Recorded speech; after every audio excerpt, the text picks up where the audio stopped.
Hello, everyone. My name is Laura Julia, and I'm here to talk about the many faces of spina bifida, what spina bifida is, and the types of spina bifida.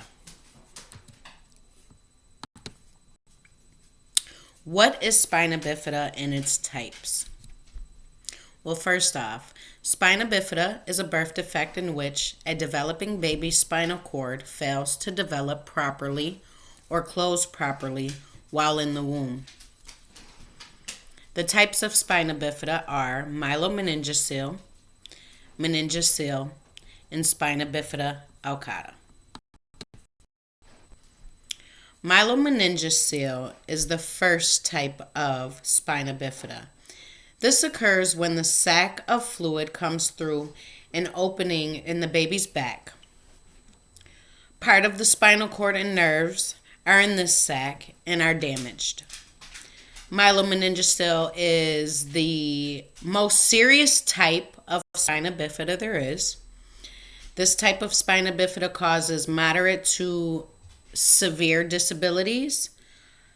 It includes neurogenic bowel and bladder, which is like the not being able to function, having to be catheterized, having to have flushes to flush your bowel out. In some instances, it can affect your ability to walk. You can lose feeling. You can be paralyzed in your lower extremities. Loss of any type of feeling in your lower extremities. Meningocele occurs when the sac of fluid is protruding through an opening in the baby's back, but the spinal cord is not in the sac. There's a big difference between myelomeningocele and meningocele because that actual spinal cord, if you see there, is not in the protrusion part of the sac. We also have the final type of spina bifida, which is spina bifida arcata, and some call it hidden spina bifida. This is one of the most mildest types of spina bifida, and it occurs when there's a small gap in the spine but no opening or sac on the back of the baby. The spinal cord and the nerves usually are normal, and most of the time, spina bifida arcata isn't discovered until late in childhood or adulthood. This type of spina bifida normally doesn't cause any disabilities. The diagnosis: spina bifida can be diagnosed during pregnancy or after the baby is born. During pregnancy, there are prenatal tests to check for spina bifida and the other birth defects. Such tests are one you would call alpha fetal protein test. This is where they take a sample of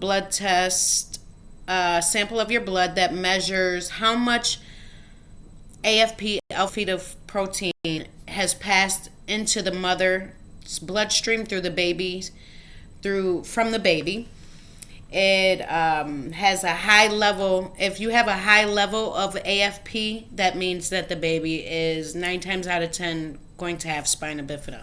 You also can do ultrasounds. Ultrasounds will show you the protrusion in the baby's back, and also what you call a amniocentesis test, which is a blood test that takes small samples of amniotic fluid surrounding the baby's womb.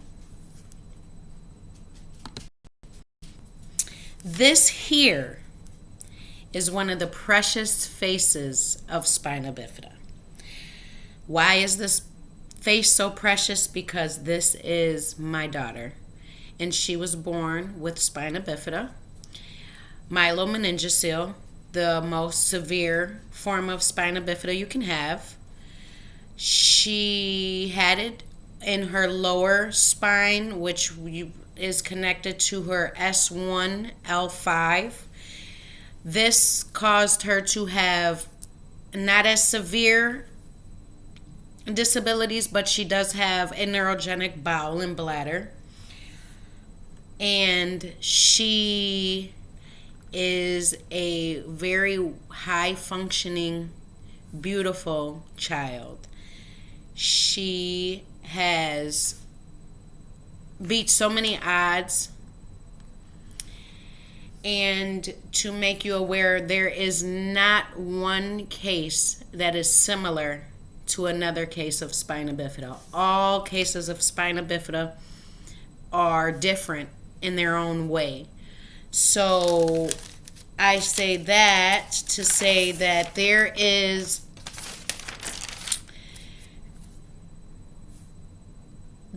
spina bifida has the same needs in which people that are born with spina bifida receive. There's various treatments to each case, because like I said, no cases are the same, so the treatment does vary. Doctors and researchers still can't narrow down the cause. The roles that genetics, environment, and the environment play causes spina bifida needs.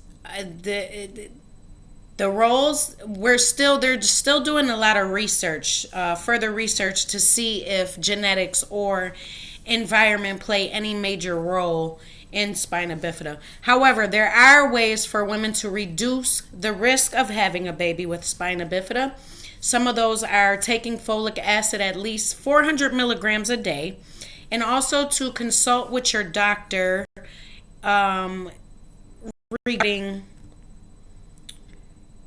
over-the-counter drugs and vitamins and dietary supplements. This can also cause you to have a high risk of spina bifida in baby during pregnancy.